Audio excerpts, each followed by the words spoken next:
आपला मुलगा हा जे काही त्याच्या आवडीचं करेल, जे काही करेल, पण तो चांगला माणूस म्हणून जगला पाहिजे. मला जर ट्रोलर्सना बोलायचं असेल तरी सुद्धा माझं असं होतं की समजून घ्या, माझं हे म्हणणं नाहीये, तुम्ही खूपच अवाच्या सवा काहीतरी बडबडताय समोरच्याला. आणि मला असं वाटतं की मध्यमवर्गीय कुटुंबातल्या संस्कारांचा हा खूप मोठा भाग आहे की ज्याच्यात आपल्याला कुणीच संस्कार वर्गांमध्ये घालत नाही. Hello, me Aditi. इट्स मज्जामध्ये तुम्हा सगळ्यांचं स्वागत. 7व्या मुलीची 7वी मुलगी या मालिकेच्या सेटवर आहे आणि तुमच्या सगळ्यांच्या लाडक्या म्हणजेच ऐश्वर्याताई रुपाली माझ्यासोबत आहे. कशा आहात ताई? मी एकदम मस्त. तर रील्स वगैरे सगळं चालू आहे, ट्रेंडिंग रील्स तुम्ही करताय. आई बाबांचा नुकताच तुम्ही एक फोटो टाकलाय, याआधी तुम्ही पोस्ट केले होते पण आता फादर्स डेच्या निमित्ताने पोस्ट टाकलाय. तेव्हा मला असं कळलं की म्हणून तुम्ही अजूनही इतक्या ग्लोईंग आहात किंवा योगामुळे ग्लोईंग आहात. तर आई बाबांबद्दलच काय सांगाल?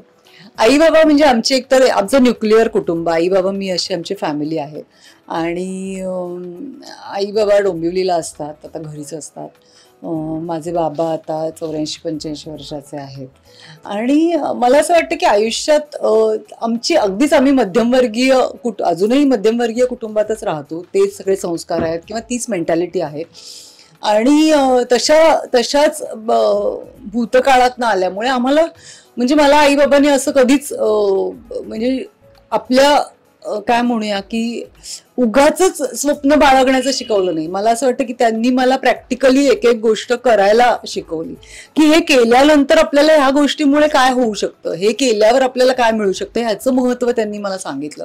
म्हणजे केवळ आपल्याला अमुक एक गोष्ट मिळवायची आहे असं नाही सांगितलं, त्याच्या स्टेप्स सांगितल्या की आता इथून जर आपल्याला छान राहायचं असेल तर आपल्याला व्यायाम करायला हवा, आपल्याला चांगलं खाल्लं पेललं पाहिजे, आपली लाईफस्टाईल चांगली असायला हवी. ह्या गोष्टी न शिकवता त्यांच्या आचरणातून मला कळत गेल्या. आणि मला असं वाटतं की मध्यमवर्गीय कुटुंबातल्या संस्कारांचा हा खूप मोठा भाग आहे की ज्याच्यात आपल्याला कुणीच संस्कार वर्गांमध्ये घालत नाही. म्हणजे आम्हाला तेव्हा हा प्रकारच नव्हता. तर आपण आई वडिलांच्या आचरणावरून आपल्या आजूबाजूचे फॅमिली मेंबर्स कसे वागतायत ते बघून बघून आपलं लहान मूल शिकत असतं आणि ते संस्कारी होत जातं. आणि अशा पद्धतीत शिकलेली बाळं किंवा अशा पद्धतीत शिकलेली मुलं ही खूप काय म्हणूया ते कधीच विसरत नाहीत, कारण ते त्यांच्या अंगात मुरलेलं असतं की हे असंच वागायचंय. तर त्यांनी मला ही खूप मोठी पुंजी दिली की ज्याच्यात माझ्या डोक्यात कधीच हवा जात नाही, ज्याच्यात मी कधीच कुणाशी उर्मटपणे बोलत नाही. मला जर ट्रोलर्सना बोलायचं असेल तरी सुद्धा माझं असं होतं की समजून घ्या, माझं हे म्हणणं नाहीये, तुम्ही खूपच अवाच्या सवा काहीतरी बडबडताय समोरच्याला. आणि समोरची व्यक्ती आपल्याला माहित नसताना आपण त्याला बोलतो, हे फारच चुकीचं आहे. गृहीत धरू नका कुणाला, हे फार मोठं एक गोष्ट आहे की कुणाला गृहीत न धरणं, त्याचं अस्तित्व आहे, त्याचं महत्व आहे.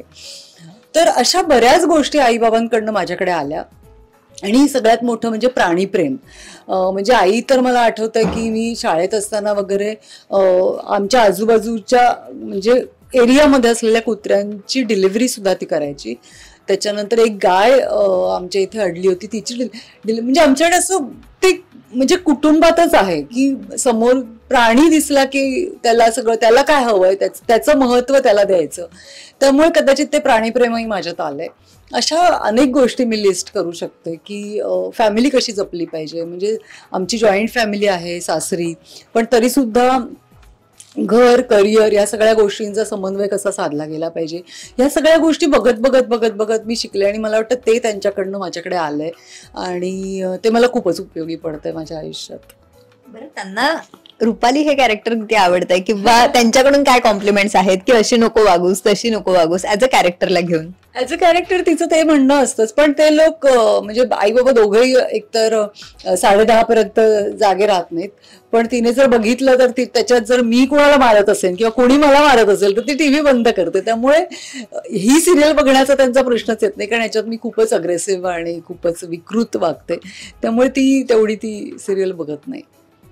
बरं, अविनाश सर आणि तुम्ही एकत्र चित्रपट केलेत आणि तुमचा मुलगा पण याच क्षेत्रात आहे पण पडद्यामागे काम करतोय. सो त्याच्याबद्दल किंवा एक प्राऊड फिलिंग असते एका आईसाठी, किंवा अभिनय क्षेत्रात का नाही, पडद्यामागे का काम करतोय, असं बरेच प्रश्न आहेत. त्याला काय सांगाल? ते उत्तर तो अभिनय क्षेत्रातच आहे. त्यांनी ललित कलामधनं MA केलंय आणि त्याला थिएटरमध्येच काहीतरी करायचंय. म्हणजे मे बी तो शिकवेल किंवा ॲक्ट करेल किंवा डिरेक्ट करेल, माहिती नाही. पण त्याला थिएटरसाठीच काहीतरी करायचं आहे. आणि आता तो परदेशी जाणार आहे, कारण त्याला तिकडच्या बाकीचे थिएटर, जसं आपलं मराठी थिएटर आहे, इंडियन थिएटर्स जे आहेत तशी तिथे वेगवेगळ्या स्टाईलची थिएटर्स आहेत. तर ते त्याला शिकण्यात जास्त इंटरेस्ट आहे आणि त्याला आता तिथे ॲडमिशन मिळाली आहे.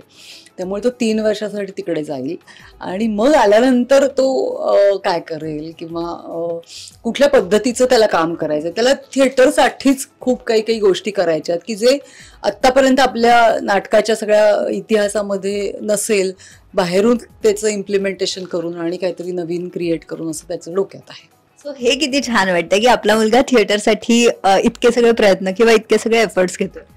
खूपच छान वाटतंय. मला छान जास्त एवढ्यासाठी वाटतंय की तो म्हणजे ऑलमोस्ट 12वी-13वी पर्यंत या क्षेत्राशी त्याचा संबंध नव्हता. रुईयामधनं ग्रॅज्युएशन केल्यानंतर त्याने हे ठरवलं की म्हणजे रुईयात काही बेसिक जुजबी एकांकिका आणि असं सगळं केल्यानंतर त्याला त्याची आवड निर्माण झाली आणि मग त्याने ठरवलं की याच्यात काहीतरी करायचं. तेव्हा अविनी त्याला सांगितलं होतं की तुझं वाचन खूप असलं पाहिजे. आणि त्यानंतर कट्टू, जेव्हा तो ललित कलाचे 1-1.5 वर्ष झाल्यानंतर आम्हाला कळलं की तो खूप म्हणजे त्याचे सर म्हणजे आळेकर सर म्हणाले होते की तो वाळवीसारखा वाचतो. तर आम्हाला ते खूप छान वाटलं की म्हणजे ज्या गोष्टी सांगायला नाही लागल्या पण त्यांनी त्या केल्या. आणि त्याचं इंग्लिश मिडियम होतं, मराठी मिडियमच्या नाटकाची पुस्तकं वाचणं, मराठीतनं सगळी वाचणं, त्याचे अर्थ कळणं. आणि आता मला वाटतं की तो एक स्टेप आमच्या पुढे आहे. म्हणजे मला तर अगदीच माहीत नाहीत गोष्टी बऱ्याच, त्याही त्याला माहिती आहेत आणि ते जास्त चांगलं वाटतं. आणि त्याच्याहून सगळ्यात जास्त म्हणजे मला असं वाटतं की तो चांगला माणूस आहे आणि आमचा सगळा फोकस हा त्याच्यावर होता की आपला मुलगा हा जे काही त्याच्या आवडीचं करेल, जे काही करेल, पण तो चांगला माणूस म्हणून जगला पाहिजे आणि तसा त्याची ओळख तशी असली पाहिजे. तर तो लोकांना हवाहवासा वाटतो, त्याच्या मित्रांना हवाहवासा वाटतो आणि तो जिथे जातो तिथले लोक त्याला आपलंसं करतात किंवा त्यांना तो हवा असतो. आणि मला असं वाटतं की एखादा चांगला माणूस असल्याशिवाय कोणी हवाहवासा वाटत नाही आणि ते जास्त समाधानकारक आहे. सो इतकं भरभरून बोललात फॅमिलीविषयी आणि खरंच हे ऐकताना छान वाटलं. आणि आता कळतंय की ऐश्वर्याताई जी रुपाली भूमिका साकारतायत कम्प्लिटली अपोजिट आहेत. आणि ट्रोलर्स वगैरे त्यांच्याकडे बिलकुल बी लक्ष देऊ नका आणि रील्स करत राहा, आम्ही एन्जॉय करतोय. Thank you so much. तुमच्याशी गप्पा मारून खरंच खूप छान वाटलं आणि एनर्जेटिक फील झालं. So thank you so much. तुम्हाला खूप खूप शुभेच्छा. खूप थँक्स. मराठी चित्रपटसृष्टीतील लेटेस्ट अपडेट्स आणि गॉसिपसाठी आमच्या चॅनेलला सबस्क्राईब करा आणि बेल ऐकन दाबायला विसरू नका.